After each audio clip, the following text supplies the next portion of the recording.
Welcome, everyone, to another Universal Citizens Media live Thursday show. Once again, I'm joined by the intrepid David Ellis. Welcome, David.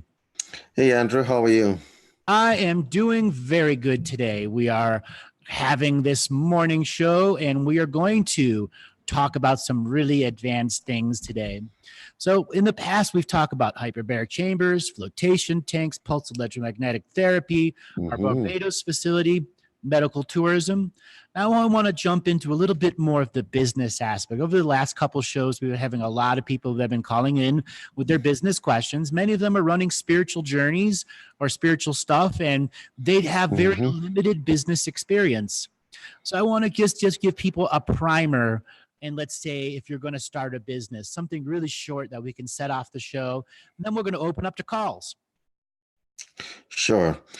So if you're going to set up a business, especially if you're setting up a business, and most spiritual services are service industries, you need first an idea. It would help if your idea was unique. But if it isn't unique, just get some kind of idea of what you want to do. The second thing you're going to need is a plan. Okay, how to get from point A to B. You need to also, if you are into spirituality, understand that part of manifestation is knowing exactly where you want to be, what outcomes you want to have. Okay, then you need to project plan. So everything is done in baby steps. So you do one thing at a time. You get all the paperwork done. You know what the paperwork that you need to do based on where you're living. You get that done. And then you start planning. You plan financially, month by month, year by year. You plan how you're going to get set up, the venue, for instance. Are you going to be operating from your house? Or are you going to be operating from an office? A lot of people make a mistake where they throw thousands of dollars into a website and zero into branding or marketing. Yeah. Giant mistake. I'm going to tell y'all something. When it comes to certain services, like counseling services, or whether you're running a yoga studio, the word of mouth thing is key. So you need to refine your skill set and how you approach people and how your customer interaction is set up. And you will grow because people will talk, especially if you're in a service industry. That is paramount. So you need to get that under control first of all. But really and truly, $1,000 website. Here's the thing about a website. If people don't know you exist, it doesn't matter how expensive your website is. I could direct you to thousands of expensive spiritual healer type websites. Nobody knows who they are. So social media has pretty much disconnected the website game for the most part. If you're not, your website is once again relegated to a classified ad in the back of a newspaper, as a metaphor. Yep. If you are not on social media and you're not putting yourself out there, then the chances of you becoming growing exponentially are slim to none. Especially without any passive advertising or active advertising, meaning you're promoting yourself with your own videos or clips that are continuously playing in a term called evergreen. That is correct. These are the kinds of terms that we want people to understand. So if you're thinking about setting up a business, one of the things that you really need to think about is how you're going to present yourself as well. Let's say you are a Reiki practitioner and you want to put yourself out there. Okay, what makes you different from the million other Reiki practitioners? What makes you different from a quantum healer? There has to be something distinctive about yourself, or else it's just a turn of the page, really. So you need to work on your differentiation. What kind of market are you going to target? Are you going to target the elderly? What kind of demographic? Are you going to target young people, sports, athletes, whatever? Or are you just going to take whoever comes? If you don't have a specific plan in your head, then there's a high possibility that you're going to have problems. Okay? The infamous things of phones that never want to turn off. I've had many a shows where that does it goes beep beep beep beep beep beep. Yes. But people should know my schedule. Yep. Yes. They do. So this is basically some of the things that you need to take into consideration when you are doing any form of business, especially in the service industry. You also need to get stuff like intake forms, because depending on whether you live in a litigious society, the US is a litigious society, you might get people who just out there to sue someone. How are you going to deal with that? The legal aspect, the financial aspect, the project management aspect, they all come together. And if you are not set up correctly, and if you don't take into consideration every part of those things, then you're going to have to be playing catch up or fail eventually. That's right. So here's a statement from a lady in the website here, the chat room. Some websites are waiting to be reborn, and until then are hidden, not physical, but social media wise and marketing wise. That was the nature of what we're getting at. But social media is an entirely new marketing engine and beast, which very few people really understand and are able to keep the pulse wave of how it works and how it flows. Example, Facebook, if you're not continuously posting, continuously putting dollars into it, the algorithm looks at you how? Not as a person that's paying to play. Now, YouTube is a full-on 100% pay-to-play scenario where your value is nowhere near the 1-to-1 ratio that Facebook will do. Facebook will always pay you back. The more you put stuff on their channel, the more that their algorithm will look back at you and allow your reach to go further and further. But you're also stuck with something that are called 3-second views. You ever been on your phone and just flipping through and you see a live stream playing and you go right past it? That's called a 3-second view or a 1-second view or whatever. And many of them are like that because Facebook has some very, very purposely confusing analytics there that make you think you're reaching out, but in reality, you're not. Now, YouTube, if you know your demographics, you know where you're launching to, you know the city and state and the type of people that you want to do, it has a very beneficial background to your marketing and advertising going, but you also have to put a significantly more amount of dollars than you would be in Facebook or any other ones. That's the nature of advertising. Now, conversely, before social media, the only other place you could advertise was radio, television, and print. So what is your view on print advertising now, David? It's kind of like a mixed view. If you're planning on advertising in your local paper, then you're probably not planning on growing very much. Here's the problem with advertising in a local paper. You're going to spend a lot to get very little. If you want to compare advertising in a local paper to putting a free post on Facebook, they're comparable. Okay. It depends on what you're trying to reach. For instance, printing flyers and printing cards and stuff like that, put your money into that again, more than anything, brand yourself. But print advertising, no, that's becoming a thing of the past. Like, do people even read newspapers anymore? I mean, what is the demographic? Not our generation. Mostly it's the 62 to 85 that are reading any form of newspapers, or even have subscriptions. So if you're planning to advertise in the newspaper, no, I think you should probably redirect your money into branding yourself. If you want to think about print your own flyers, make your own newsletter. Mm-hmm. As well as roadside signs work too. Those are a little bit higher expensive, but if you have a sign that has, 1 million people drive by it a week, that's a lot of people potentially looking at your phone number, website, etc.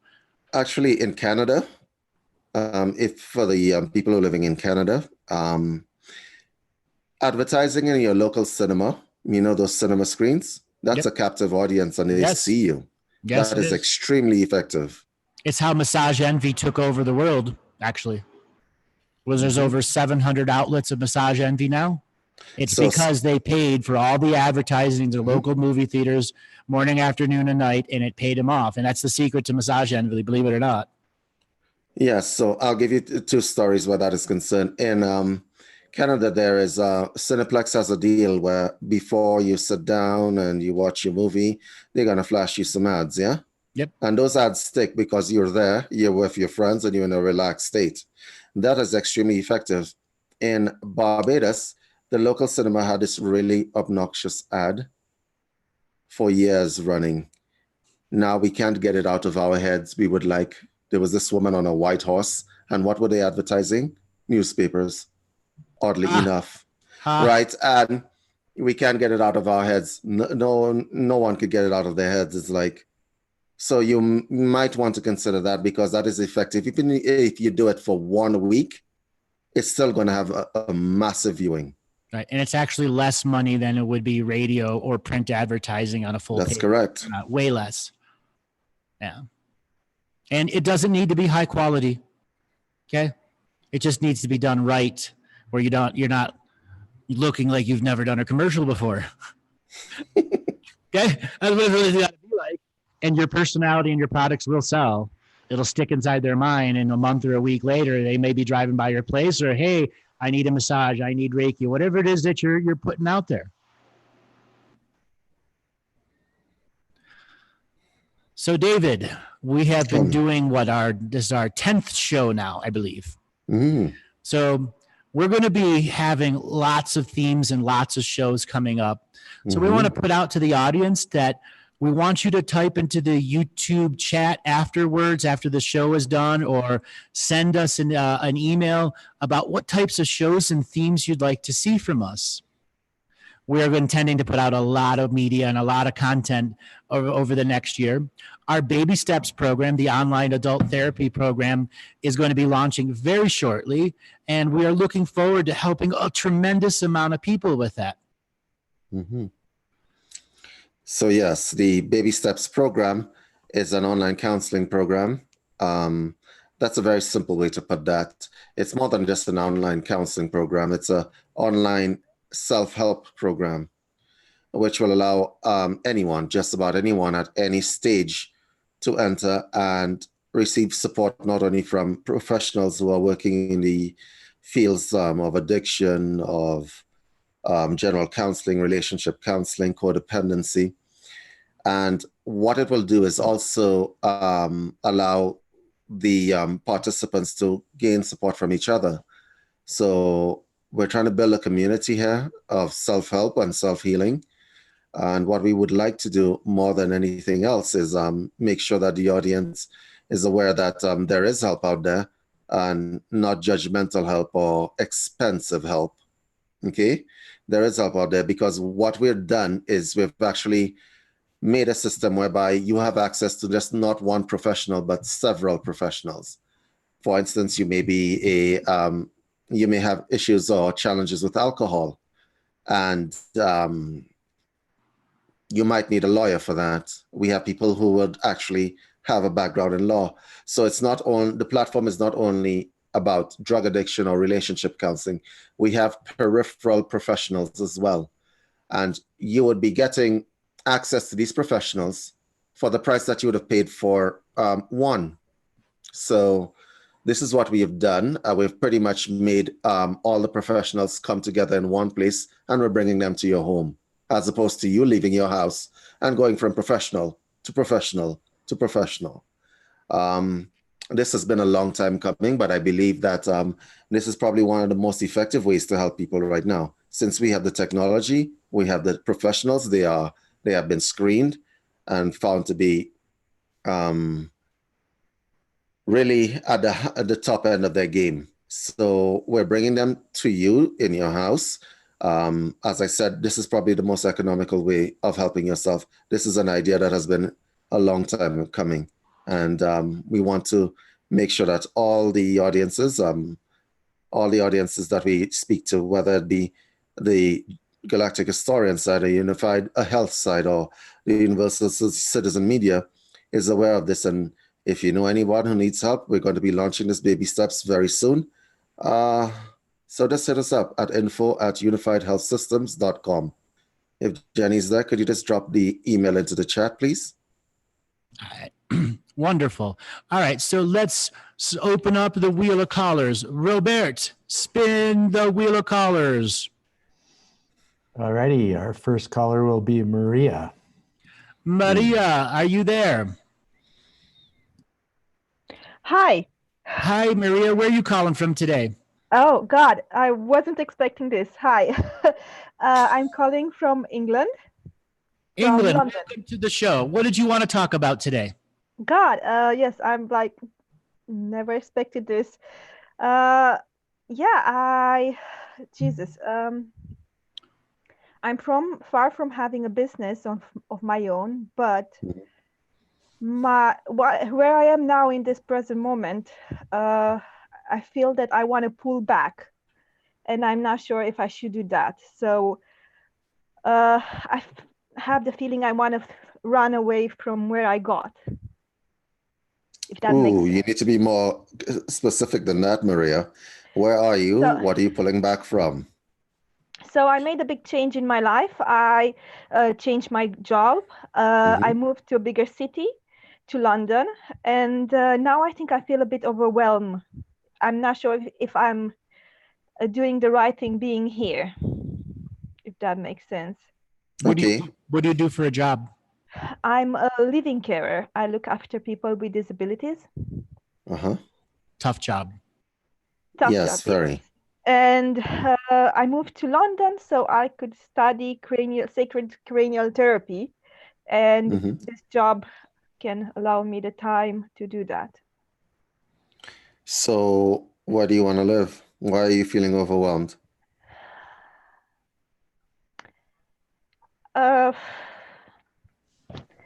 I'm not sure if I'm doing the right thing. I feel like I don't have the strength to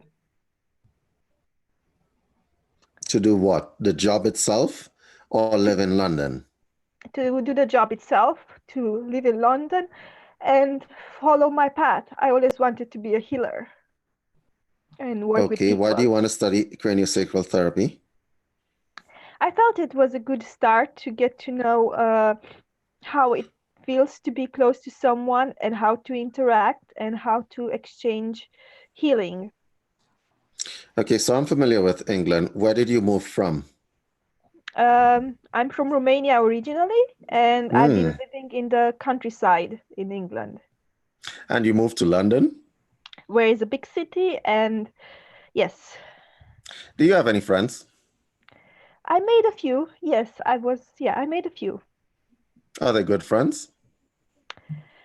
They seem to be, yes. What does that mean, seem to be? I'm not yet used to trusting people, so it's a process. Okay, so let me see if I summarize this correctly. You want to make a change, you want to expand your life. You moved from countryside Romania to pretty much in London, which is one of the busiest cities on earth. You've made a few friends, but your main issue at this particular point in time is that you are doubting your way forward. Am I correct? Yes. Okay, so I have one question to ask you. What would make you most happy? Where would you like to be? I think I would like to do a different kind of job. I think I'm overwhelmed by my commitment of doing living care, which is a bit emotionally demanding. And I don't have the courage to move somewhere else in a different field. Well, and you think that way because of what? Has there been an experience that has led you to think that way? Or is it just generally? Generally. Well, let's say, and what is the experience that comes to mind immediately? just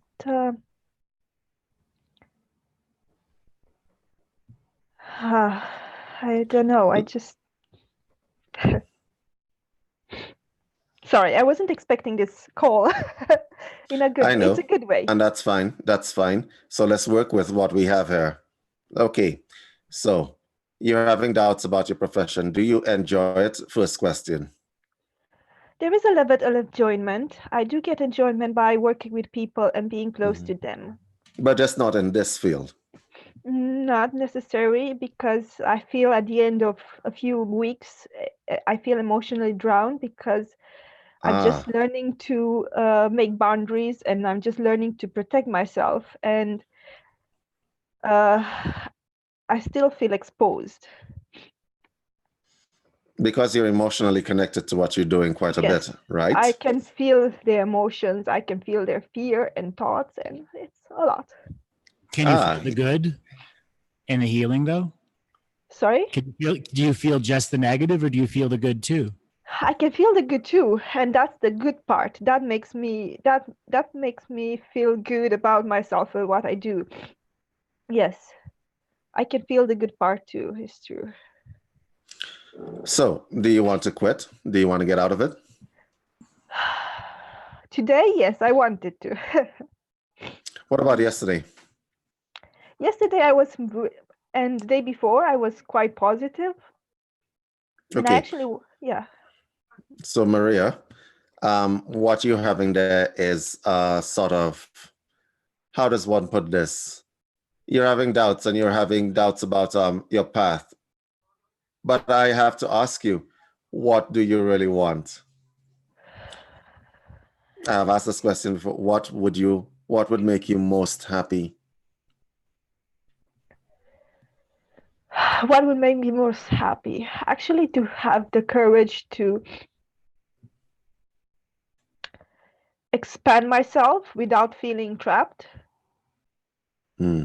I do want to experience all this. I know it's for my own growth, but at the same time, I feel trapped because of my fear. So my experiences, I feel how they help me grow, Hmm. but in the same time, my fear is keeping me stuck. And I want to learn how to manage my fear, because Okay, it didn't th- matter what that's job I would do, it would still feel fear and trapped. what are you most afraid of? What are you most afraid of? Of not being good enough. Ah, inadequacy. Is that your fear?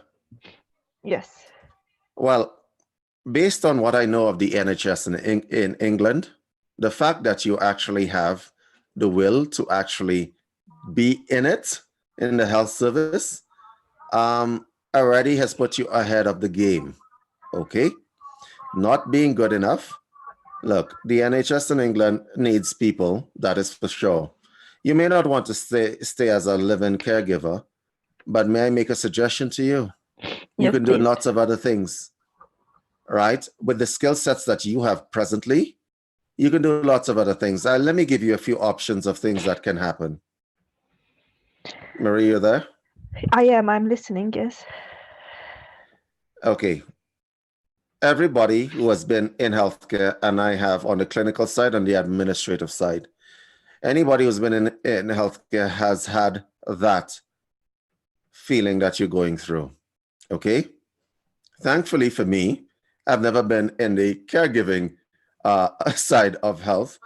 No, that's a wrong thing to say. I should probably say I've never been a live-in caregiver, because that's a whole different level of responsibility. So everybody has had those kinds of fears. Okay. Anybody Yes. who's been in any kind of clinical practice of any kind has had those fears from doctors. Okay, I know a doctor who spent years in going to medical school, and they stuck him in accident in emergency via his residency. And the first time there was a shooting victim, he passed out on the floor. Okay. Yes. So if you haven't passed out as yet, right, you're ahead of the game. So everybody has them. With regard to your fears seem a little bit pathological. Where does this fear come from? Because it's over the top. It's actually immobilizing you. Yes, it So is. How long has it been there? It's May been I ask? here. Yeah, it's been around 8 years. Why 8 years? That was very specific. What happened 8 years ago? It's the first time I left home, and I Mm-hmm. decided to leave my home country Mm-hmm. because I felt I couldn't find my own place in my hometown and in my country. I Mm-hmm. felt it felt strange. It felt that I was literally a stranger in my own house. And I had to go out there and find another place for myself. And in the process, it just built it up as fear and not Okay. trusting myself and exposing myself. And Marie, you feel alone, don't you? yeah, a bit. So when I asked you if you had friends, what you mean is acquaintances. Am I correct?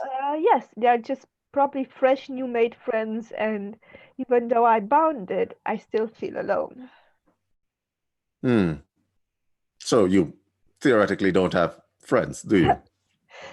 Theoretically speaking and sincerely speaking, it feels like that, yes. It Oh, is like and you don't have friends. Are you wary of people as well? I'm actually, when I interact with people, I'm really open and sincere and bubbly. But at the same time, I feel that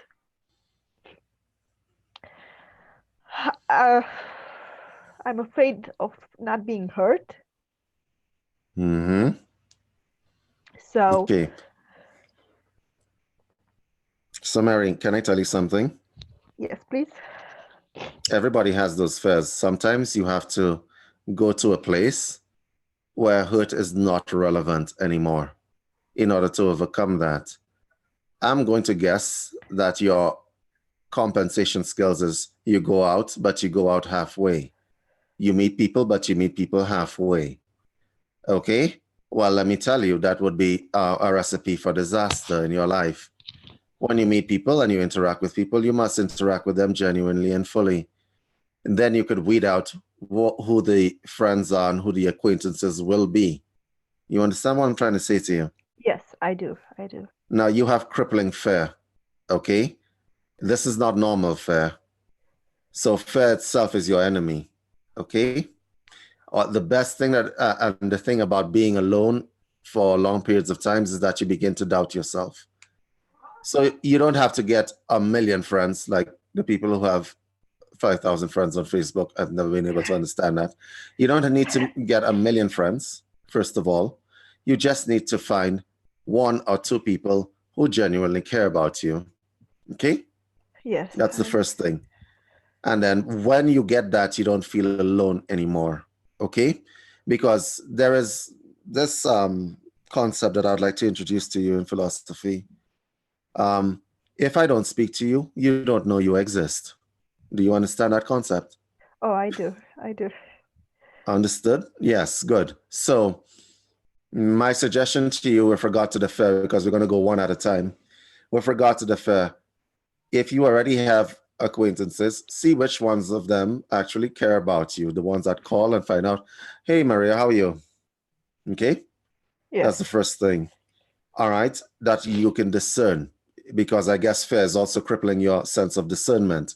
The second thing that I would suggest to you is once you find people that actually genuinely care about you, you try to hold on to these people. You approach them from the position of not, you make me happy, but how can I make you happy? That is a mistake that most people make when they're making friends with people. They always approach people from the position of, how can this person add to my life? As opposed to, how can I add to this person's life? Second set of advice. Okay? You'll find that your fear begins to dissipate when you have somebody who cares. Okay? The third thing I would like to say to you is that what you've gone through is probably very hard. Moving from country to country is very hard. I've had to do it several times in my life. Okay? I've had to do it several times in my life. Okay? But when you feel that fear coming on, please understand that I can tell from what you're going through. You're Romanian, right? Yes, I am. What is your spiritual background, Maria? I was born as a Orthodox Christian, Orthodox, and I Mm. actually was really really religious till I was 21. Uh-huh. And recently, How religious are we talking? actually, I was going to church every Sunday. And then quite praying. I used to pray a lot.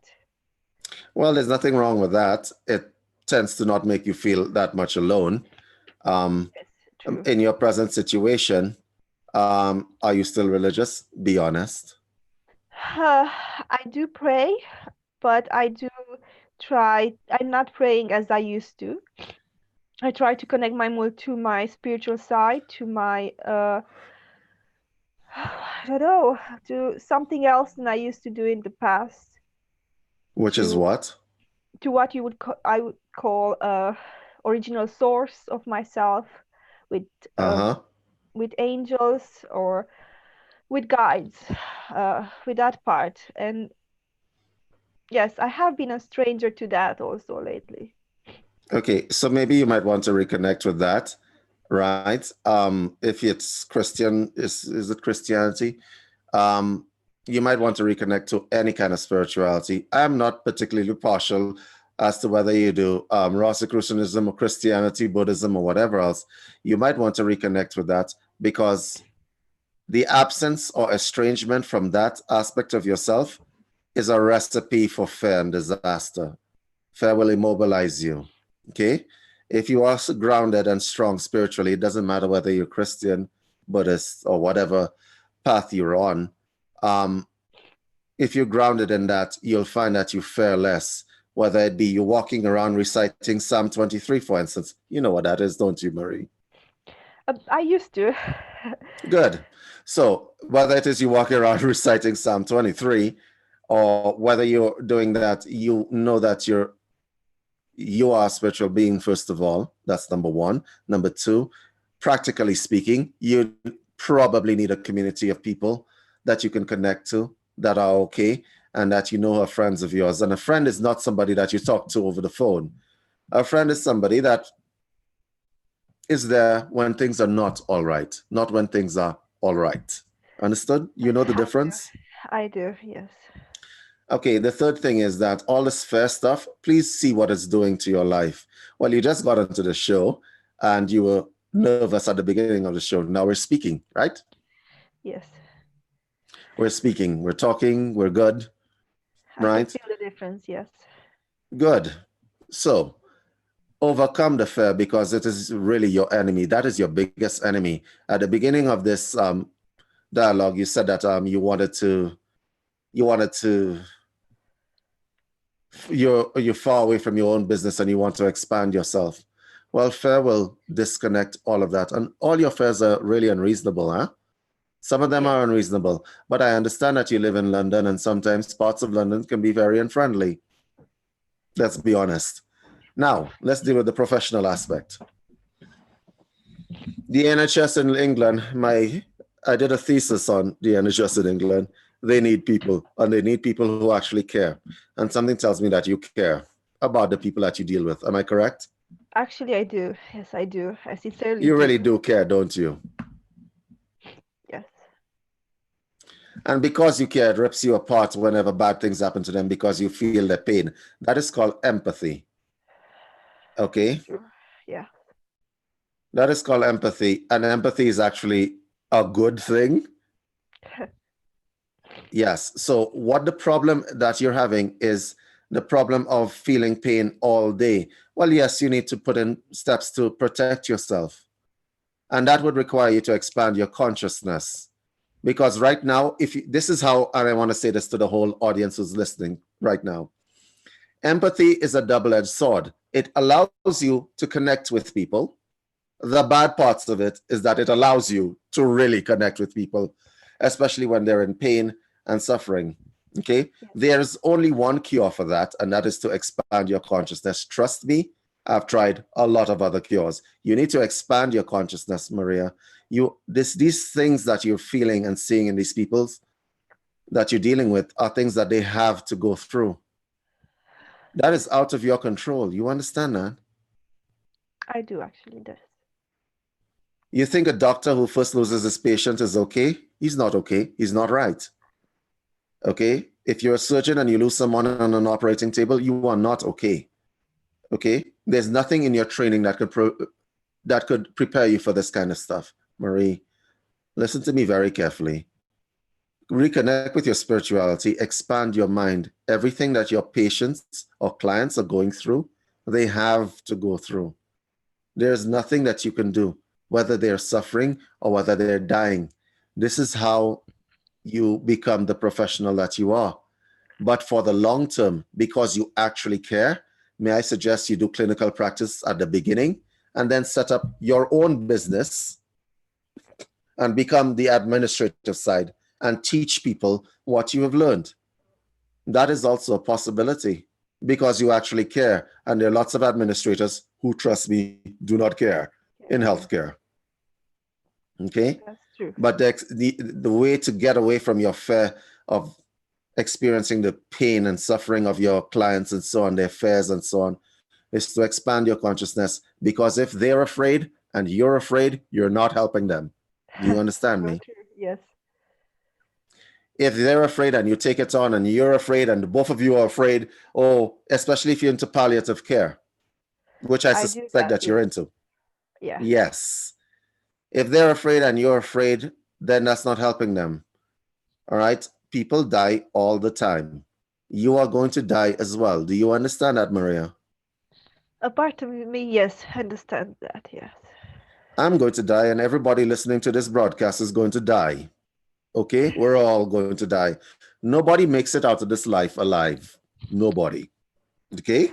So, you need to fix your own fear as well, because when you see this, I understand it's damaging you, right? But expanding your consciousness, reconnecting with your spirituality is the best advice I can give to you at this particular point in time, or else you're going to end up having to take Prozac, Xanax, Zoloft, or something else or Cipralax, or one of these to medicate yourself.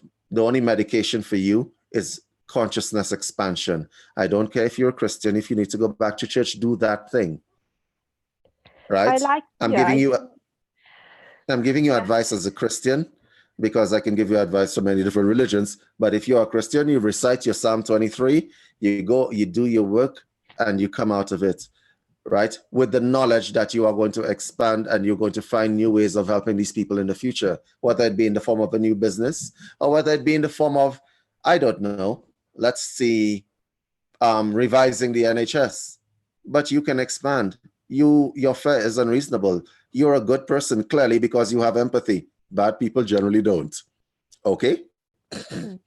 Bad people can hurt people without thought, right? The fact that you have empathy means you're a good person. You're already ahead of the game. Because when it comes to healthcare, it is not the degree in your hand or the training that you've done. It is your intent that is most important. You feel me, Marie? Do you understand me? Actually, I do. Yes. Yes, you hit the point. Yes. Yeah. Andrew, do you need to say anything to Marie? When it comes to empathy and to wanting to be a healer, it is your greatest gift and your greatest curse. Okay? And you have to understand you were given this gift of empathy, and you got to stop using it as the curse. And kind of what David was alluding at before is you're empathizing with the clients, taking on their fears, their pains, and inevitably it's going to make you sick too. And I think one of the things you're also suffering from, loneliness, homesickness. How long have you been in London now? I haven't been so long here. It felt like forever. It's just a few months, but it felt like forever for some reason. And you're not grounded with the friends, so on and so forth. Yes. So right now, like David said, you're light years ahead of everyone else. You got a job. Understand that you need to be supporting on your own. Government's not totally supporting you. And you're doing something that is an opportunity to help other people. So you got to start giving yourself the gifts every day of the beauty of what you're doing. Well, why did you leave Romania? You had no one to connect to. Yes. You moved your country and now you have no one to connect to. So therefore you got to look at some of your interpersonal social skills.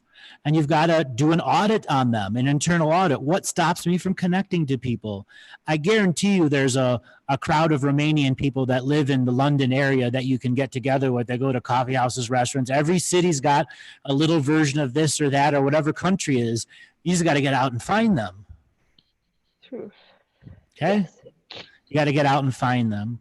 So my advice for you right now is just give yourself some benefit of the doubt. Okay? Give yourself the opportunity to go and sit and have a coffee and talk to some people or whatever it is. Just don't let yourself lose all of your social skills from being a hermit because you don't have any friends right now because you just moved country. Your English is fine. Okay. And then something else in the palliative care job, it is hard. It is hard. I've done it. Okay. It is hard, especially when you start losing people left or right and see the bad things happen to them. It affects you when you go home. So you've got to make a personal commitment journey of, I don't want to take on the stuff from my clients when I'm at home, because that's what keeps you locked at home. You're still taking on their energy. So you've got to find and create a mantra for yourself as you're going to work. I am leaving home at home so that when I go to work, I'm fully present and capable of doing my job. But when I leave work, I'm not taking anything home.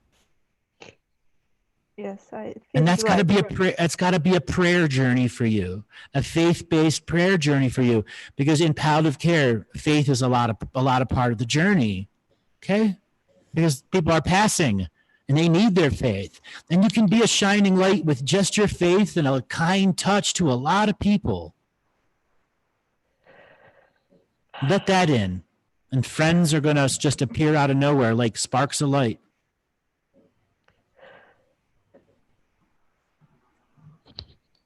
All right, darling, we got to move on to our next caller. Thank you so much. Thank you. Yes, I appreciate it. Thank You're you welcome. so much. Yes. You're welcome. All right, everyone. If you want to be the next caller, and this is for anyone that's listening at Facebook, so on, you have to come into the Zoom room. And from the Zoom room, you have to be able to raise your hand. That is how we determine who's going to be on the show. So whatever platform you're listening to, if you aren't signed up for the email, go to universalcitizensmedia.com or andrewbartzis.com and sign up for the email list. You'll get all the show information, how to get into the Zoom room, and then how to raise your hand. So if you click on the participants button, you'll see a bunch of things pop up, and you'll see the capacity to raise your hand. Right now, I want everyone to go in there and raise your hand for the people that are in the chat room. And then Robert will spin the wheel of callers and choose from the people that have had their hands raised. We do ask if you've had a call in the last month that you refrain from raising your hand. We want everyone to be able to have a chance. So if you've called in the last month, please wait to the next month. All right, Robert, spin the wheel of callers. Okay, next caller will be Josh. Josh, you are on. Josh, where are you calling from today? Hey guys, this is Josh, like you said, and I'm on the train to Chicago. I'm close to Bloomington Normal right now. How are you guys doing? Great. Welcome to the show. good. What did you want to talk about today? Well, it's going to for the last call, mentioning the empathy thing. I think it's the perspective of being clear with what gifts we want to offer the world. And once we've decided on them, then we're less likely to take on negative energy from other people and more likely to be open to receive the same gifts that we're clear on offering the world. So I found that helpful. And also, what if what we hear, we clear, and what we feel, we heal? So actually, what if what we're feeling from other people we're helping clear out of, whoever's energy field you can assign ownership to. So we're helping heal that. I just think those are interesting perspectives to consider with that. a lot of people go through that journey of that just like you said, there are times that we as teachers and radio shows and presenters have opportunities to delve deep into people's lives, like we did with Maria or some of the callers in the last couple of weeks, where David and I have an understanding from a handful of words, because it's not about intuition. It's the volume of clients that David's done, the volume of clients that I've done. And it reaches a point where intuition sparks a whole information tree of potentialities. Like in the Maria call, from very first, we could hear she was on the verge of tears. And that was her empathy was overriding her, fear was overriding her. And then there are those moments where you take careful pause and conversation with the person, and you get at the root of what's really wrong with them. And in Maria's situation, it's loneliness, doubt, and a break in faith, because her job is challenging her faith in one way, and it's also asking her to expand at the same time. Okay, there's something else. I want to pick up on what this caller said. When it comes to doing any kind of healing work, empathy is always a good thing. It makes you a better healer. But I want to pick up on something that you said, and you said what you hear, you clear, and what you feel, you heal. That is also a double-edged sword, and I'll tell you why that is. There are healing systems that are predominantly based only on empathy. I have seen some rather wonderful results for clients, but some really dire results for practitioners of these healing systems. Okay, I think if you're going to do any kind of healing that requires you to be empathetic, whether it be Reiki or quantum healing or whatever, watch the backwash. Okay, how many people in this chat who are healers, who are practitioners, have had a bout of diarrhea or some kind of reaction after dealing with a very, very, very intense session? Andrew, you've had that happen to you, have you not? I've had it happen on a show where I've had to take a break from a show and say, "Hey, I got to." How many of us have had that happen? Watch the backwash. You need to watch it, all right? Because the empathy that you put out, when it comes back in, it's coming back with stuff, okay? Now, you cannot watch someone, a human being, if you are a truly good person suffering and be completely apart from it, all right? But be aware that when you're trying to heal, you're trying to heal from an external perspective. Don't go in to that person's energy field, become that person and take on the illness. And I want to talk to people who are involved in these kinds of healings, because that is a dangerous thing. It really is. Oh, I'm talking more about, not in a professional healing context. I'm talking about just walking around and absorbing other energy that's just that energetically sensitive people really have really seem like they don't have a choice sometimes. That just whatever's projected onto them. So it's not in a professional context, and then like you said, obviously, and then realizing when it's too much, then we just need to go inward and love our own hearts and focus on ourselves too, obviously. That's what you said is absolutely true, and it's very important. I forgot to add that context. No, that's okay. But I just want to say there's certain people that are born with empathy. They're just born like that. They would see like an animal on the road, and it will mess them up for weeks. Dead on the road or roadkill, and it will mess them up for weeks. Why? Because they naturally have that predisposition to reach out to things. Right now, it makes them wonderful partners. If you're in a relationship with someone like that, they will feel what you're going through. But yes, usually it doesn't work out well for them in life, because there's a lot of suffering and they're going to encounter it, and they learn the hard way. Absolutely, it's got to balance with wisdom. Absolutely, yep. There's a problem. Most people who have empathy, unless they are exposed to some sort of protection concept, or emotional protection or psychic protection concept, what happens is that they go around feeling everything. I once knew a young lady. Knew a young lady who had empathy for things like trees. Like, can you imagine? And we went to school together. She ended up trying to lock herself indoors because she couldn't handle. When you don't know how to handle it properly, it's just overwhelm. You can't handle it because the sensory overload is just too much until you learn how to handle it properly, right? So yeah. Correct. You're correct. Mm-hmm. That's actually a very good point you have made there.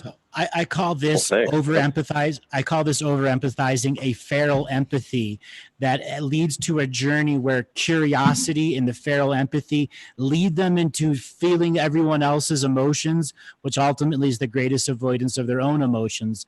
Many people that I meet that are like what David had just described, they have no ability to empathize with themselves either.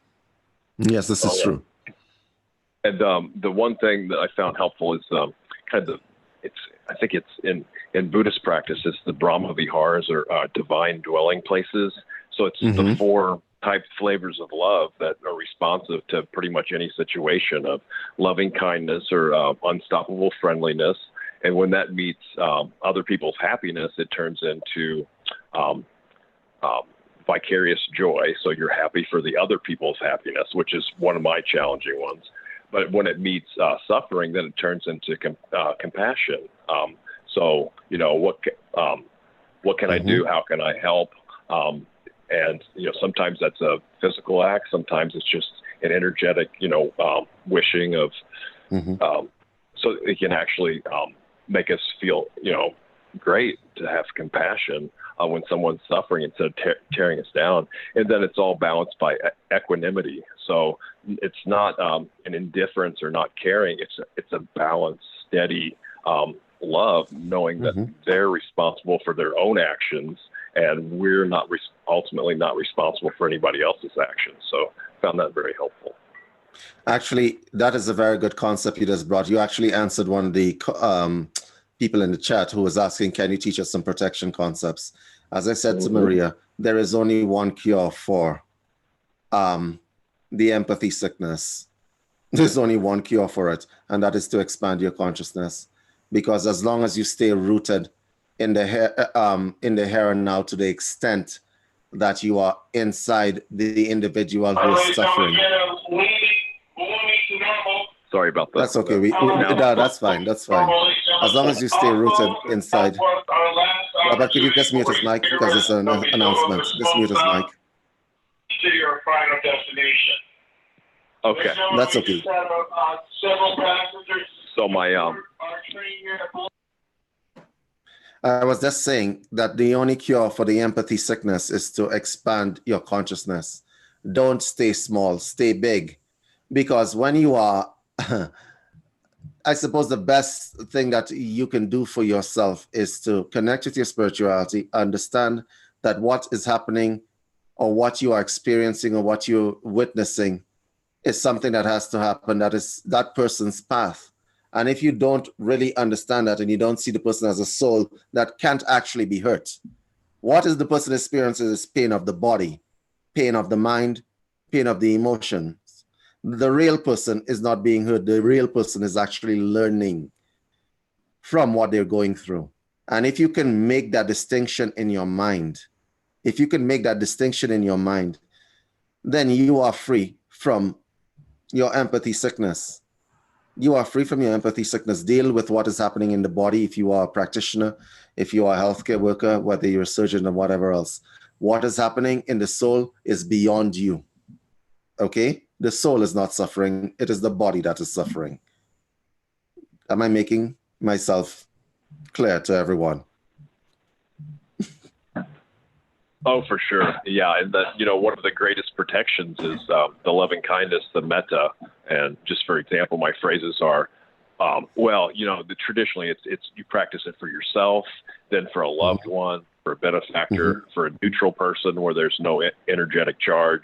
And then you can do it towards enemies or, perceived enemies. I mean, Correct. Other people, I mean, that person could have perceive you as that anyway, but then eventually to all beings everywhere, which is really, profound, because when other beings see you as harmless, then that's a great protection. Mm-hmm. So just for example, it's may all beings everywhere be safe internally and externally. May all beings everywhere be happy, joyful, peaceful. May all beings everywhere live with ease or have natural access to ease. May all beings everywhere be healthy and strong.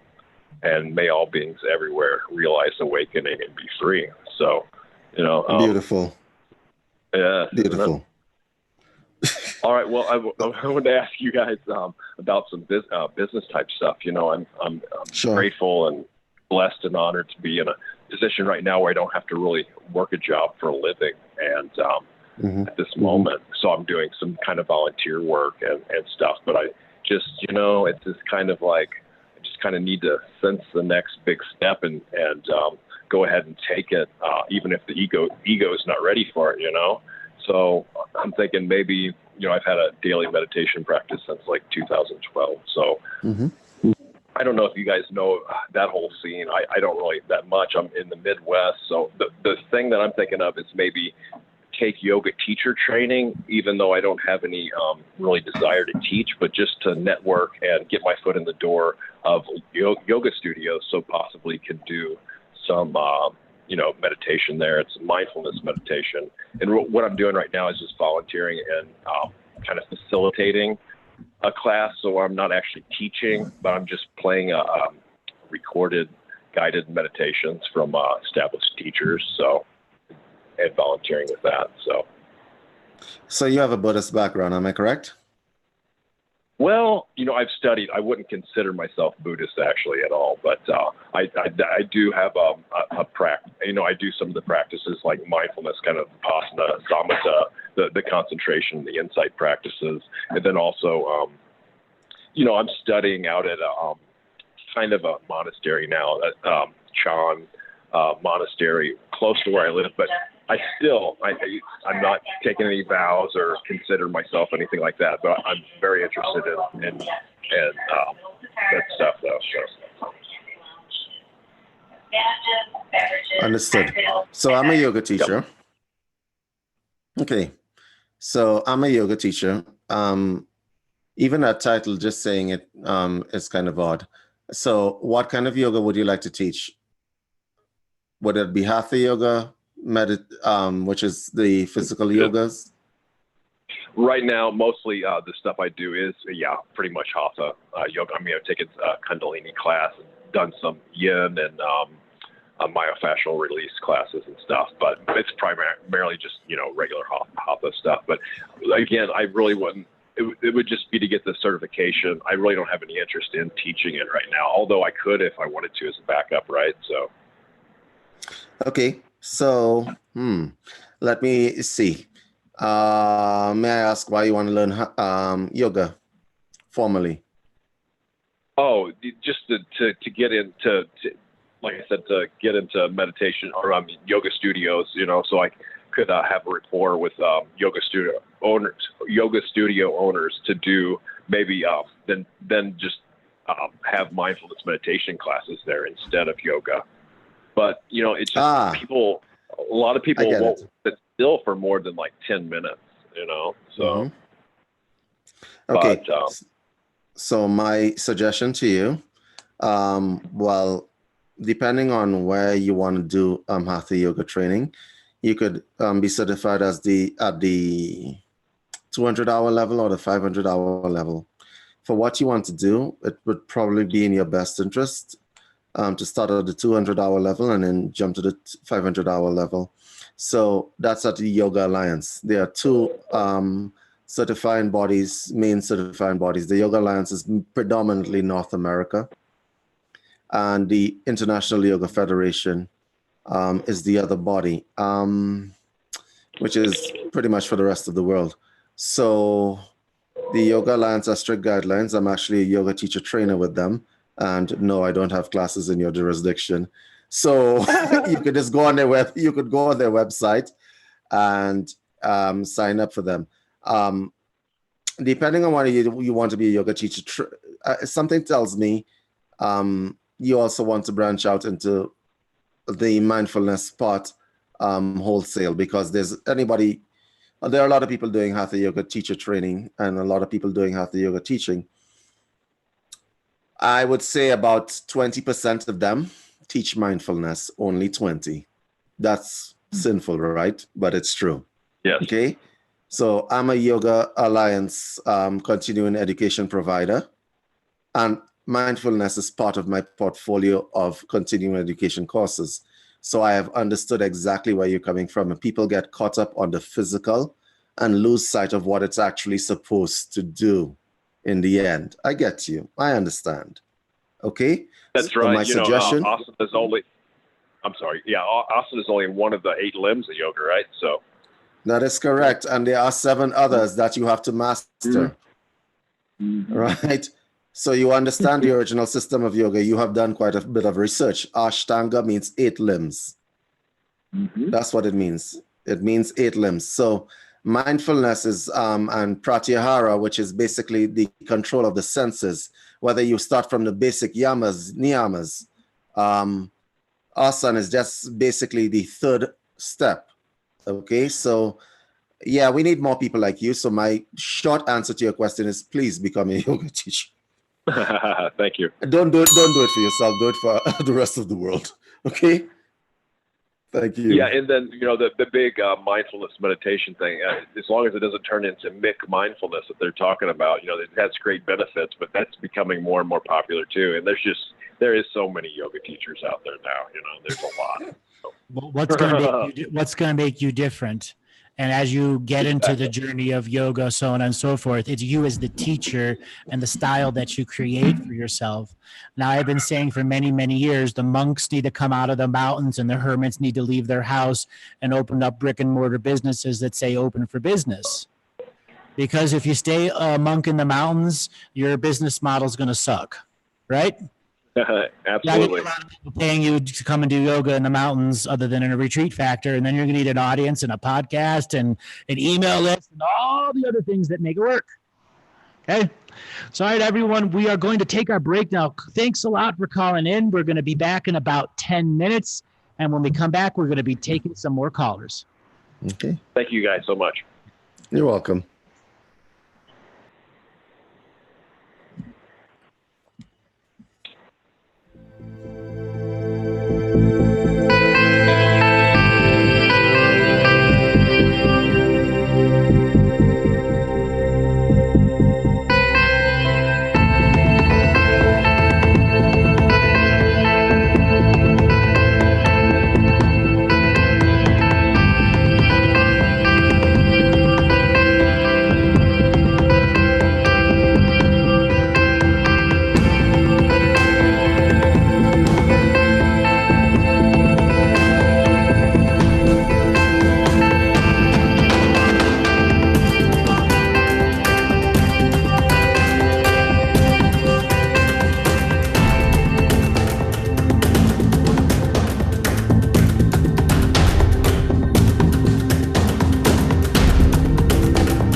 Baby steps for adults, drug abuse. What is drug addiction? Am I an addict? Who does drug addiction really harm? They can hurt your sense of judgment, decision-making, memory, and ability to learn. They can hurt your loved ones and so many others around you. Drug addiction is a disease which can be cured. Our Baby Steps program can provide the information you and your family need to overcome this illness. online access to professionals working in the field of addiction, webinars and group counseling for those battling this addiction, full instruction to help you first understand this disease and how to cope with it. Join us today. We're here to help.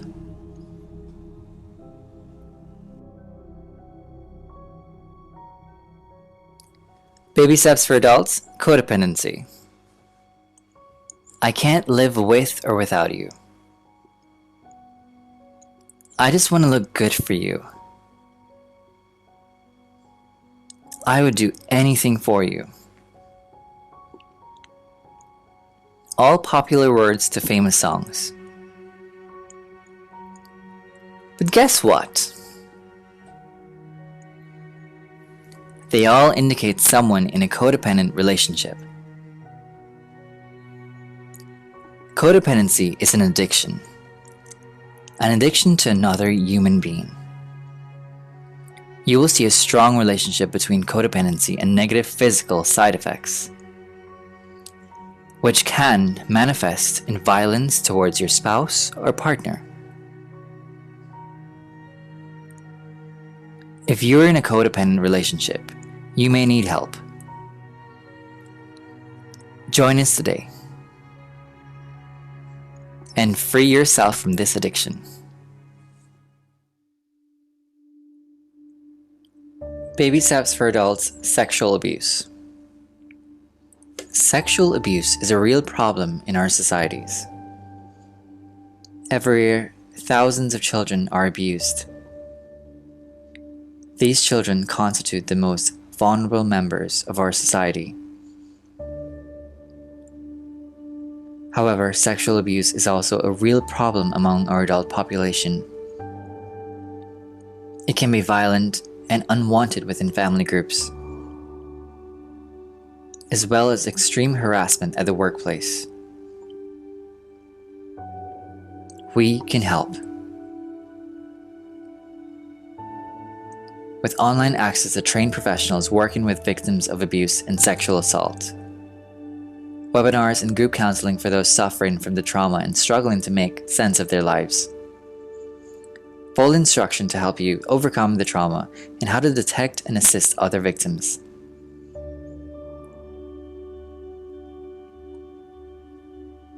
Protect yourself and your loved ones.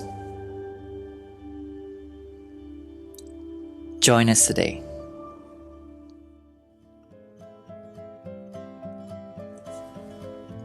Baby steps for adults, communication. Hey there. Are you reading this? Do you understand me? Oh, great. Then we're communicating. So what is good communication? Expressing exactly how you feel. Being personal and one-on-one. A simple touch or gesture of love. And what is poor communication? Screaming and shouting. Belittling others. Violence or verbal abuse. Would you like to learn to be an effective communicator? Join us today. Oh, bye now.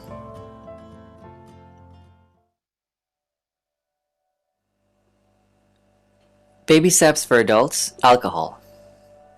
Are you or someone you love a victim of alcohol abuse?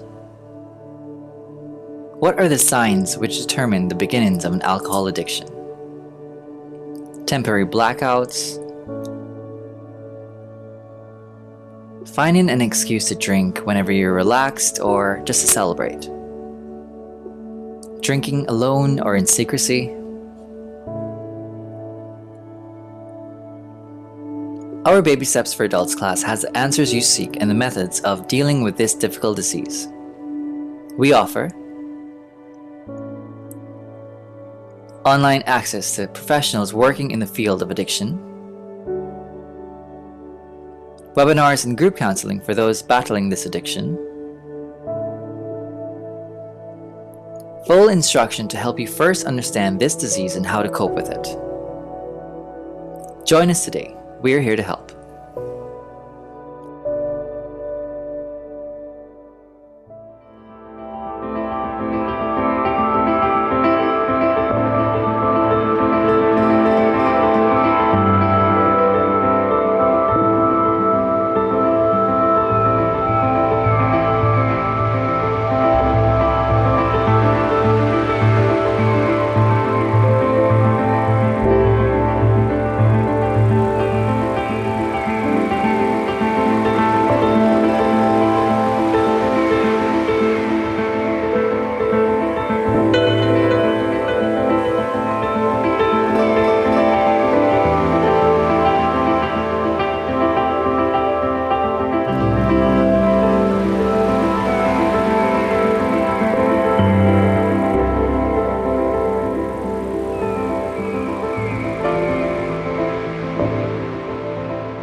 Welcome, welcome, welcome, everyone, to our second half of the show.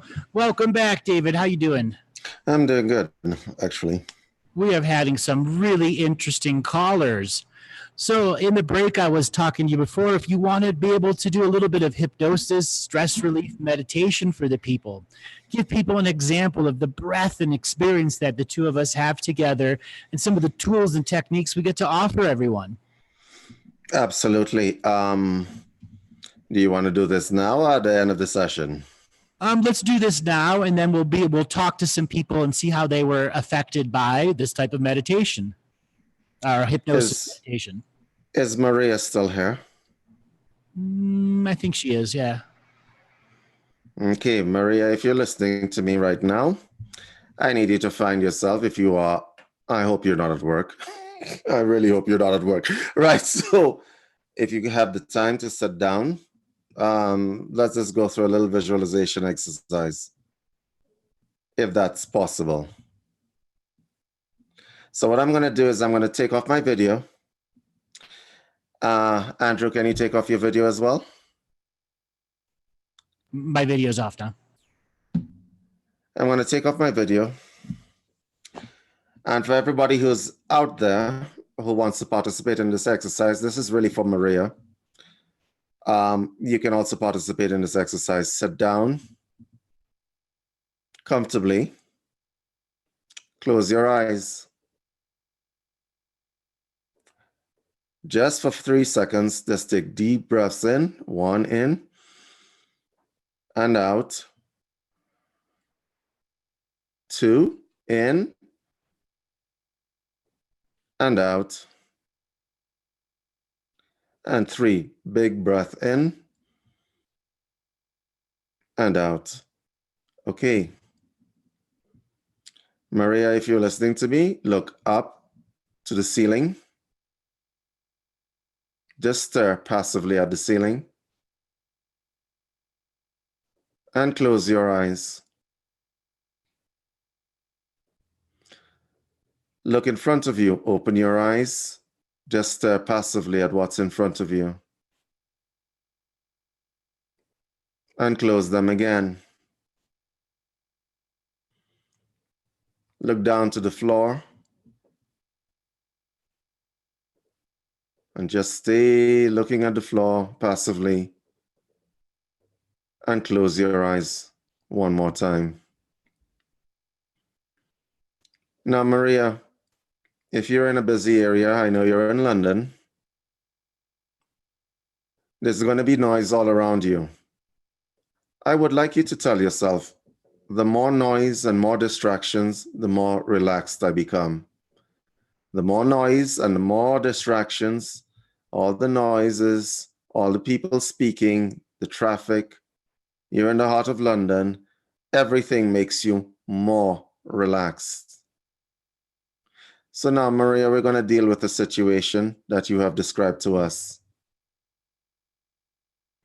Before we do that, I'm just going to ask you to relax a little bit more. Whatever chair, whether you're lying on a bed or whether you're on a chair, you're going to inhale. And on the exhale, release all your weight onto that object. So inhale, hold it. Become aware that you are not putting all your weight onto that object. And exhale and just dissolve into that object. Feel yourself sinking into that object. Inhale again. Hold it. And now slowly exhale and release that breath and sink into that object. One more time. Inhale. Hold it. Hold it. And slowly exhale. Let yourself sink into that object.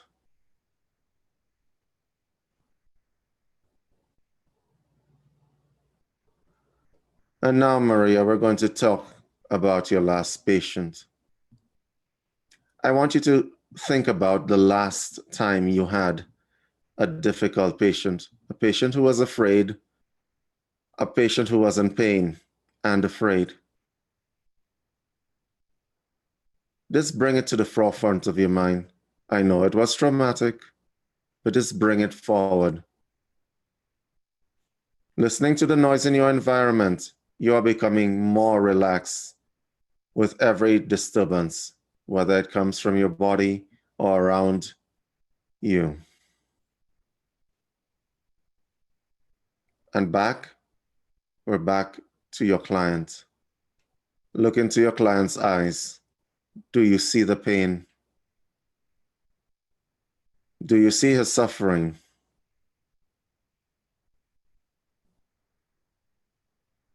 I'm going to give you a moment to connect with that.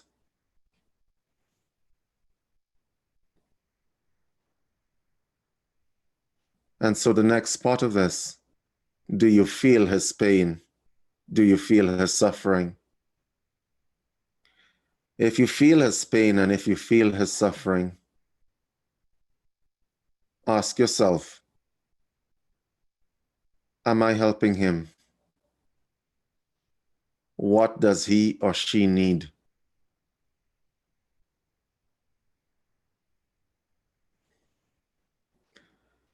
And Maria, I just want you to do one thing.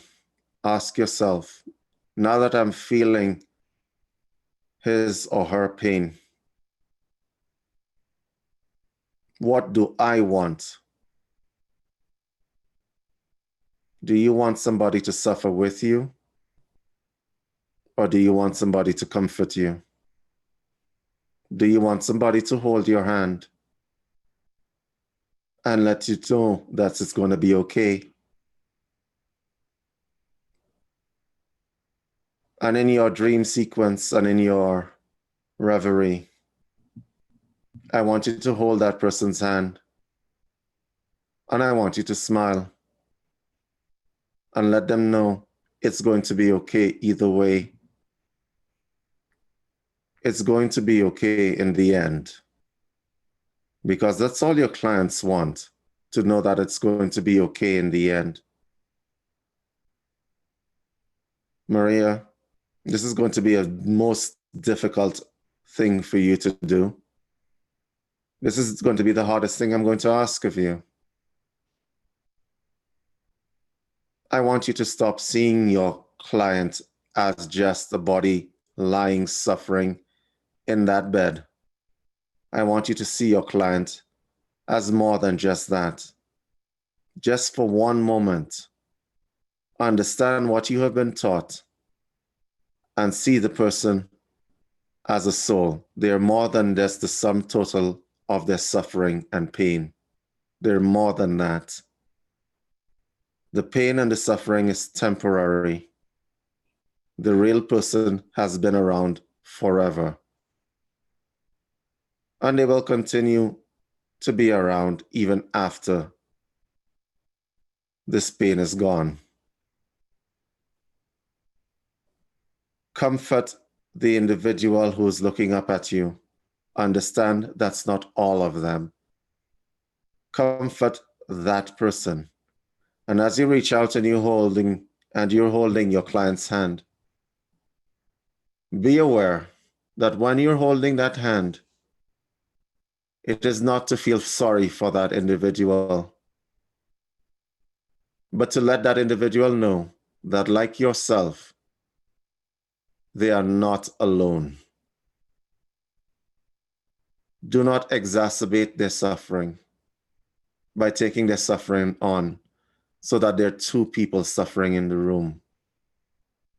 Help that person understand that at least one person in the room is wishing them well, even in their pain and suffering. Just one person is what anybody needs to release fear.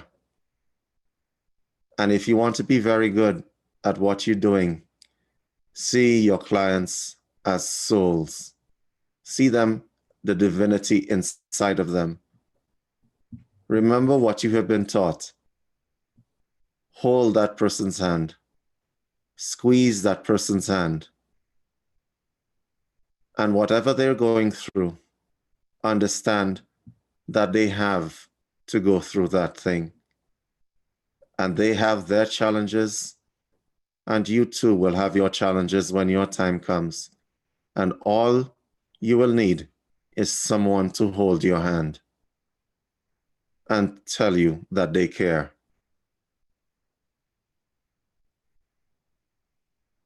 I'm going to leave you there for a couple more moments with your client, looking at that client as just a soul going through an experience that we all have to go through. And I want you to free yourself from making that soul suffer more by taking on the pain and exacerbating and expanding the pain in the room. And I want you to be a healer and fight against the pain by being free yourself from that pain. So hold your client's hand, and I'm just going to leave you there for a few more seconds.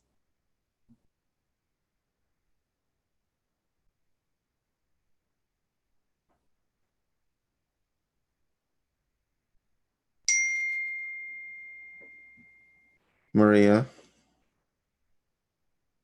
if you're listening to me right now,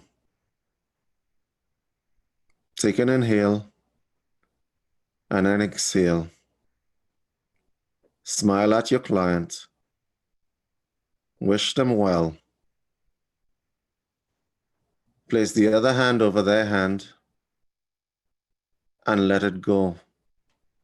Let that hand go. And we're going to come out of this really slowly. So inhale, hold,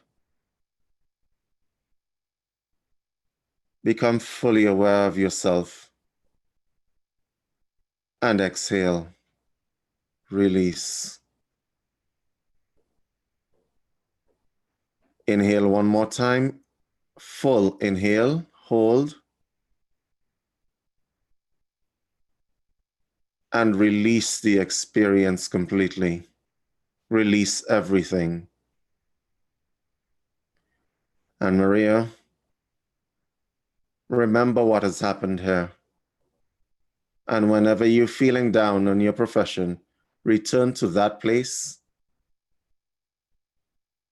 and free yourself from pain and suffering.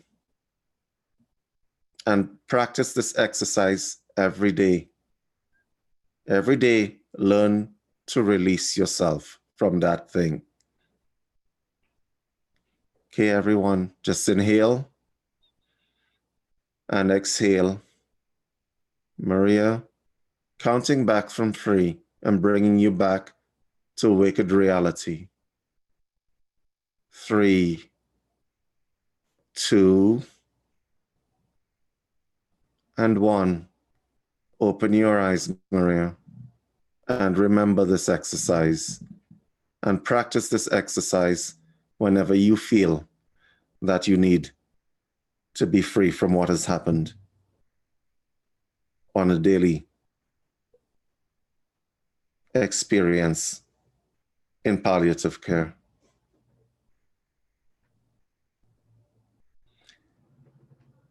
Well, I hope to hear from you soon, Maria. Please practice that exercise. It will help you quite a lot, because sometimes the way out of trauma is to go towards it and not away from it. Andrew, are we still here? We are still here. That was a beautiful, beautiful session, David. I think you really, really connected to a lot of people there. And I've done a lot of meditations on the shows, and they have a way of just helping the live audience and those that are listening in the future to have a moment where they can settle down. And for those that are listening and heard Maria call in, we did that specifically for her because she reaches out to a lot of people. We have a lot of callers who are in the health industry, they're nurses, and they have such similar issues, empathy on top of asshole bosses that are constantly, on the back of their skin, making their lives hell. The medical industry is not an easy industry. That's why David and I came together to make unified health systems, modular therapy, is to be able to change the medical industry without hitting it with a baseball bat or ramming it with horns like deers. We're not here to confront. We're here to educate. Yes, there's a lot of misconceptions in the health industry. I would like to probably address a few of them before we move on, Andrew. One of the misconceptions is that there's only one way to heal someone. Well, let me just inform everyone that all healing is in the end self-healing. That's number one. The second thing that I would like to say is that if you are truly a healer, it doesn't matter whether you went to Harvard and became a doctor, or you're a Reiki practitioner who did a weekend course, it doesn't matter. You have to use every means at your disposal and means at any cost to try to help your clients. So if you are into ego and you say, I'm a doctor, I don't do alternative medicine, then you don't know and you don't care. You care more about your ego than you care about your clients. If you are a doctor and you're arrogant and you don't necessarily look at alternative care, alternative health as a staple or something that you haven't learned, then you're not doing the best for your clients. You're not. You are not doing the best for your clients. If you are an esoteric practitioner and you shun people away from traditional medicine, you are equally as guilty. You are equally as guilty. And if you want to be the best in healthcare, you must understand that you do not know everything, that there are other people that do know everything. Andrew and I created Unified Health Systems because we realized that there is benefit to both. One of the worst things that you can become is a fanatic in what it is that you are doing. It does not help your clients. Let me explain something to you. I have been in healthcare for many, many years. And honestly, if I thought that any therapy was going to help my client, it doesn't matter what the therapy was, I would recommend that therapy, because the client is what's important, not what you think, you know. Do you understand that? Yeah. And over the many years of doing this, I developed a system called Recipes for Wellness that people can use and apply and take different aspects to, so that they can begin that journey of understanding what self-healing is. Example, when I tell people that one of the biggest bangs for your healing dollars out there is flotation tanks and hyperbaric chambers. And they're everywhere. Every country has multiple hyperbaric chambers, soft and hard shells, and they're available to the public. Now, the flotation tank is sensory deprivation, salt, removing the swelling, so on and so forth. Having those on a regular basis is 1,000 times more effective than having acupuncture every other month or deep tissue massage, because you're getting at the root of sensory overload, which is what so many people suffer from. Sensory overload from the television, the politics, the radio, the music, their job, their mother, their father, their aunt, their uncle, their cat next door that's stealing their whatever. Until you're able to shut off the input and be in your own skin and feel comfortable and are able to have fun with yourself, that isn't masturbation or mental masturbation. A lot of people want to do things like write a book, but they have no more than a handful of lines. There's all these people that want to start a business, but don't write a business plan. Most of them are suffering from sensory overload so much that they cannot have the focus to sit down and follow through. Okay. When you came into Unified Health Systems, you brought such an advanced level to something that was already at the cutting edge of the alternative sciences. And when we brought our genius together and brainstormed and realized that we're in the cutting edge of medical tourism, we're in the cutting edge of all this, now we want to be beyond the cutting edge. We want to be the staple that all sorts of communities can come and use a template and a model and grow from. That is true. That is true. I think what's important is that you don't start from the position of ego. I think that's very important. Unified Health Systems encompasses traditional methodologies with non-traditional methodologies. Basically, we will throw everything at you but the kitchen sink until something works and sticks. Okay. We have to throw the sink. We will throw the sink. We'll sink as well, right? We will throw everything at you but the kitchen sink. The illness that you're experiencing, we will throw that. We will throw doctors. We will throw psychotherapists, nutritionists, whatever it takes to get from point A to point B. And this is something that most practitioners do not do. And I think one of the benefits of going through a system like what Andrew has described, you made a very good point there, Andrew, with regard to a lot of people are caught up on themselves. That TV that you're watching may be poisoning you, depending on what you're watching. Actually, TV on the whole is quite poisonous, actually, right? Depending on what programming you're watching, of course. TV makes people hate. The ethos of television and the media is to push as much poison as possible because poison sells. Sorry, but it does. It really does. Okay? So you could pretty much think of it like this. What makes more money, cigarettes or Girl Guides selling cookies? Cigarettes. Right? What makes more money? So, all right. So you pretty much get an idea of how that works. So what works better, the wheatgrass shop, wheatgrass or smoothie shop, or the bar? Yeah, that's a no-brainer. Right. That's a no-brainer. There's a number of there are a number of analogies that you can make there, but what we're trying to do, like for instance, the sensory deprivation, if you could shut people off for a moment, you know, when I was practicing Hatha Yoga quite stringently, we used to have a practice the Kundalini yoga people would know. It's called Yoni Mudra. Okay? It literally locks off all your senses, right? And that's actually quite uncomfortable for a lot of people who practice it because it locks you into your mind where your thoughts are, all of them. But that is the best thing for you because the thoughts that you are unaware of are the thoughts that will pretty much ruin your life.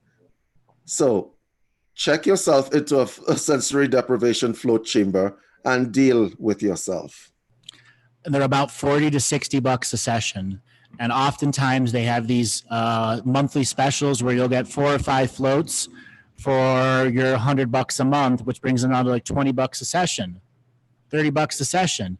As I said, that's one of your biggest bangs for your healing dollars. The same applies for hyperbaric chambers. And there's Groupon rates. They are everywhere. All you do is get on your search engine like Google, that's zip code sensitive or area code, state and province sensitive. You're outside of the United States. Just type in hyperbaric chambers and you're going to thing near me or sale, so on and so forth. And you will be surprised at how many businesses are already out there. If you could get one of those each a month, one float and one hyperbaric a month, and you're a professional, you're going to notice a rapid difference in your ability to process stress alone. Mm-hmm. We're not only promoting this because we are promoting a system. If I could just, the government should just have people float chambers everywhere. Okay? Because, as I said to you before, you don't want to become surprised by your own thoughts one day. That's right.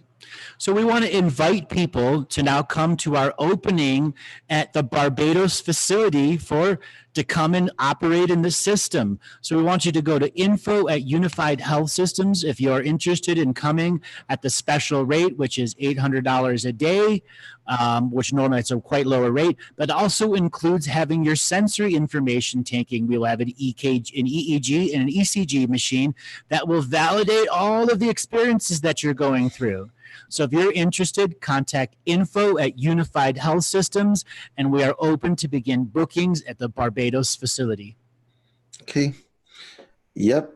And we want to get some more callers in there. So, Andrew, are we ready? Yep. Spin the wheel of callers, Robert. Okay, Andrew, our next caller is Rosanna Ferreira. Rosanna, where are you calling from today? Oh, wow. Hi. Sonoma County, California. Sonoma County, California. Welcome to the Ooh. show. What questions do you have for us today? Oh my gosh. Okay. I didn't think I was going to get called up. Well, you know, I am still healing from breast cancer, and I'm in a pretty good energetic space. I did healing with you a long time ago and have been working with the heart meditation, and right now I'm in a process of getting myself sustainable again financially.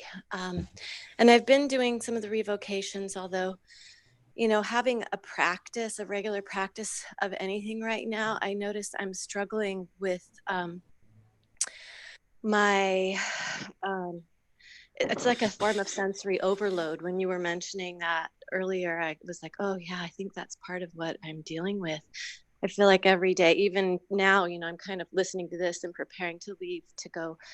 I'm also a Waldorf teacher and I'm substituting at a little school, and just doing that, like my adrenal system, I can feel it, you know, amping up whenever I have to go, whenever there's change, whenever I'm in a bit of a hurry.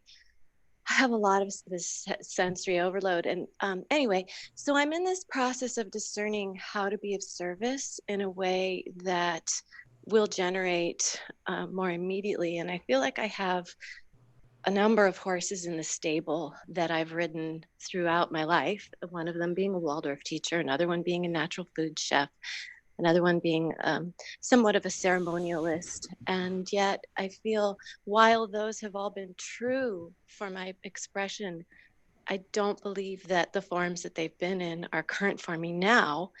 And I also need less place and time specific kinds of employment so that I can maintain my own self-care, which is still significant. So I'm yeah, I'm in this process of discerning what's the next best form of service to sustain myself and how to arrive at that. I feel So let me ask you this question. How many chemos did you go through?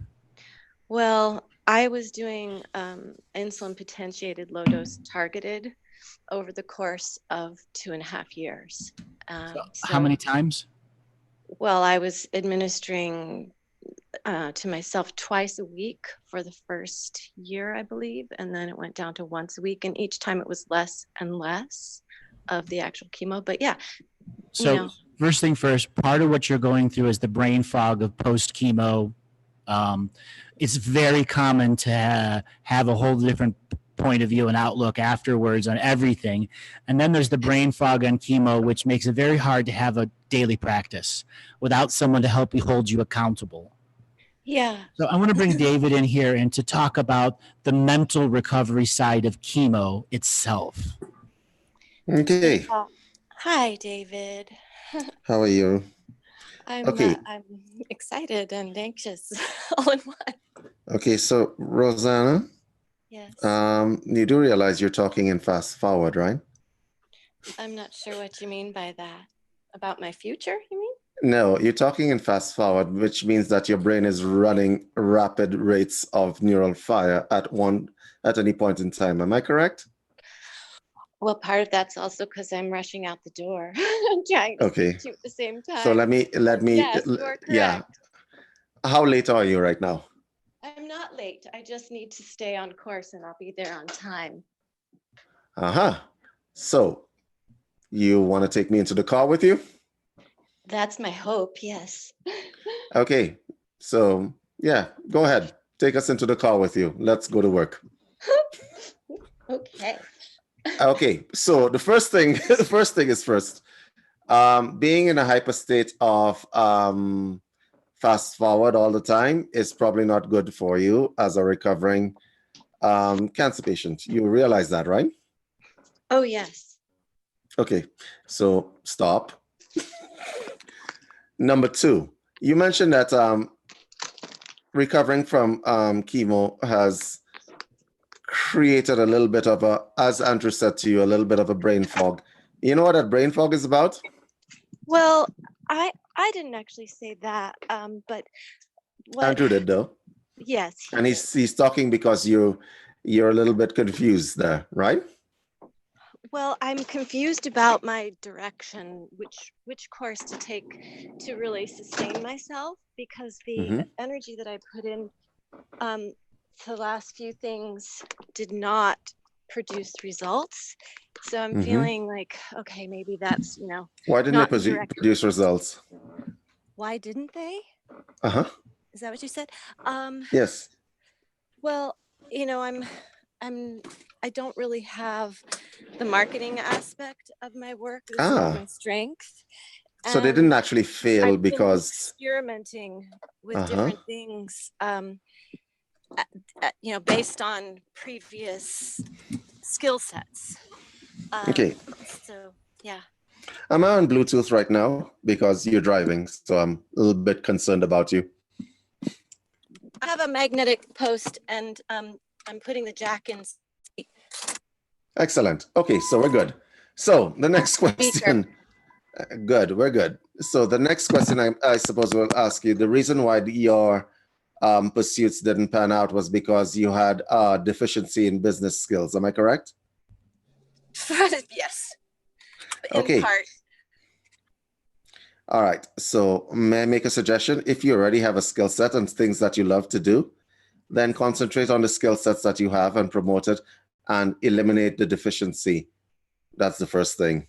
If the deficiency was lack of business skills, any new pursuit that you create will suffer the same fate, right? Now, we can help you with generally what it is that you mentioned, because I recorded everything you said in fast forward, like you were saying it. So you said you were a natural food chef. Yes. Am I correct? I have been and have been continuing. I'm expendable, however. People seem to just, To what?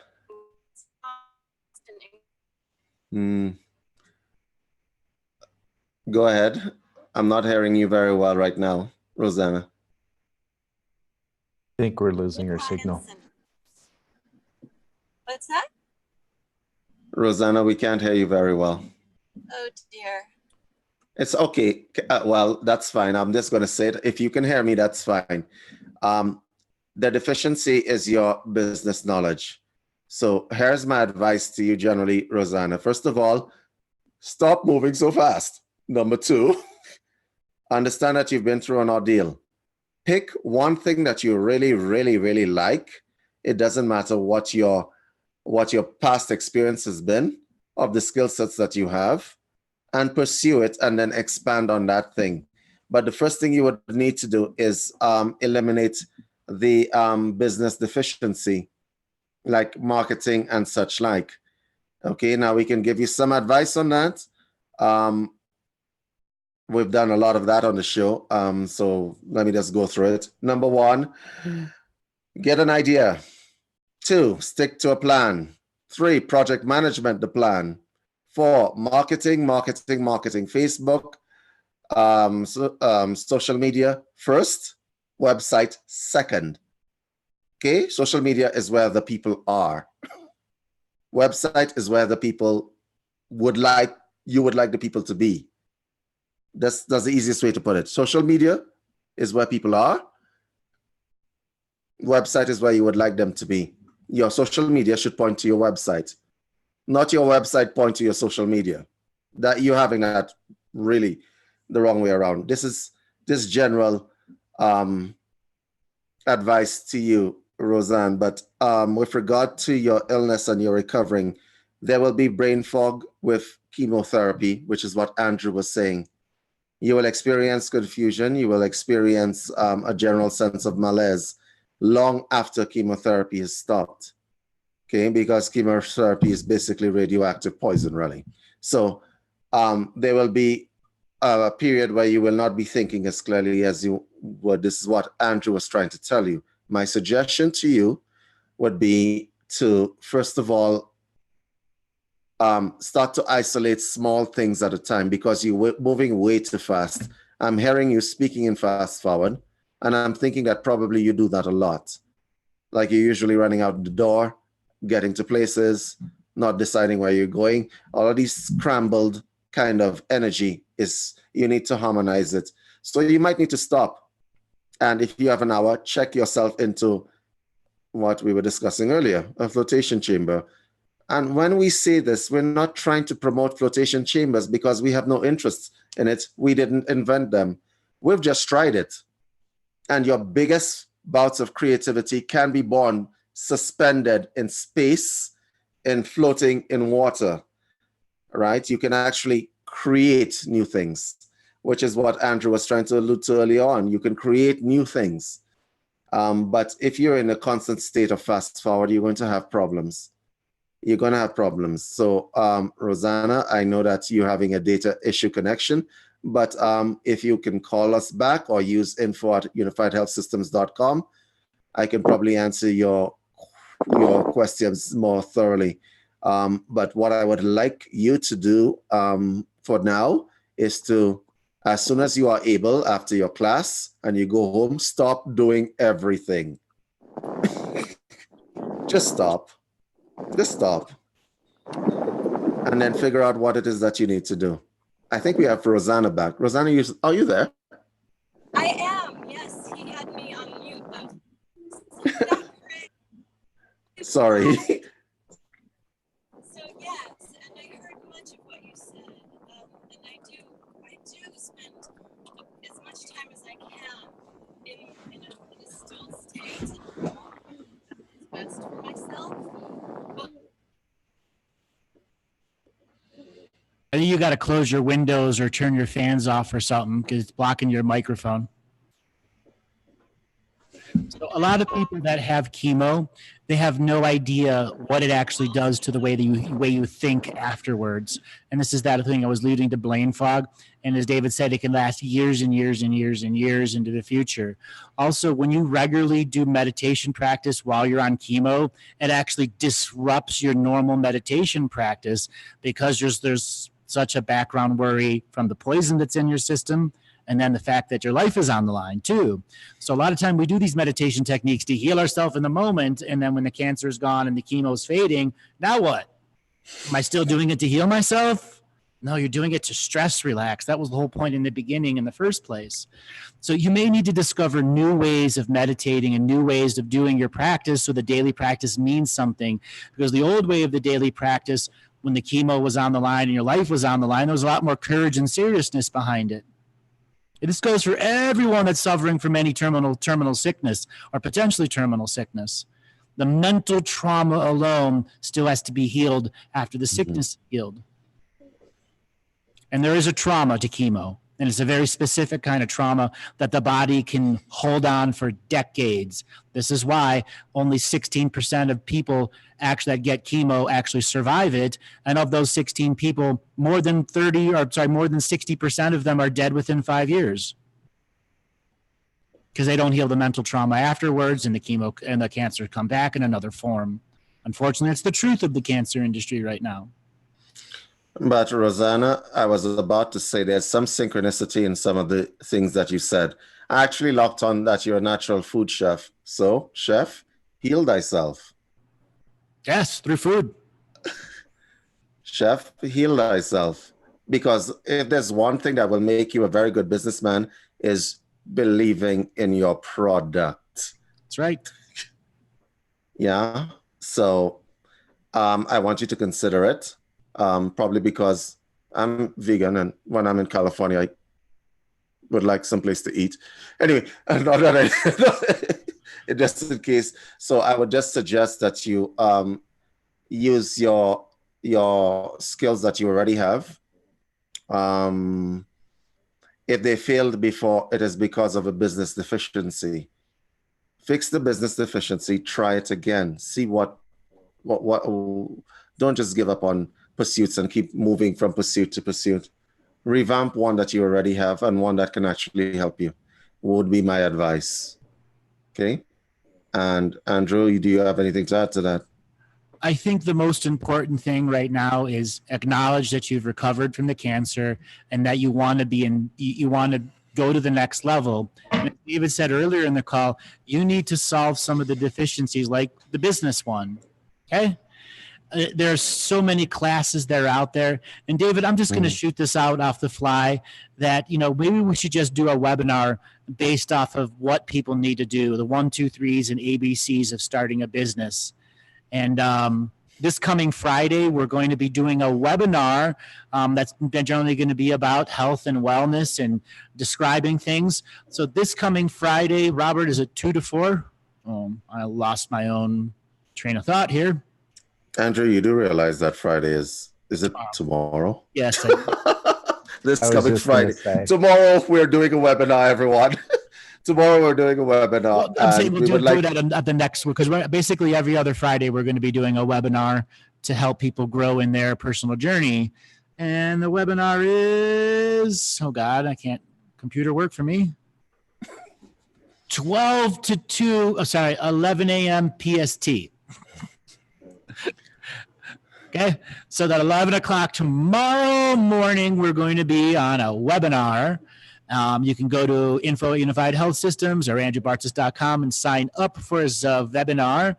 And David, I think it's a very good idea that we do a webinar on business and get people some of the ABCs, 1, 2, 3s, and the do's and the don'ts of immediate business stuff. And then, go ahead. And speaking of which, Rosanna, if you got the time, please be in that webinar. Yes. So, all right, Robert, spin the wheel of callers. This will be our, hold on, we're already at the top of the hour here.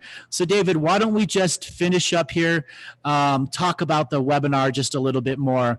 We are promoting our Barbados facility, which is open for clients right now via bookings only.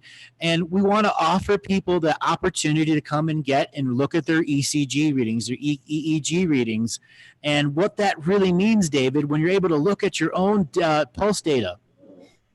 Okay, so every scientific healing system, whether it be traditional medicine or any other form of healing, should really have a before and after. Theoretically, they should. It's just expensive to initiate it, but we're going to take on that expense for the sake of proving the viability of certain concepts. So all clients who come to the Barbados facility will get a workup of sorts on entering the facility. They're going to have a consultation. The consultation is free. We're offering a discounted price, aren't we, for people who want to do the complete system. The reason why we're taking before and after data from an electrocardiogram and an electroencephalogram is because we want to see the difference in the vital statistics, the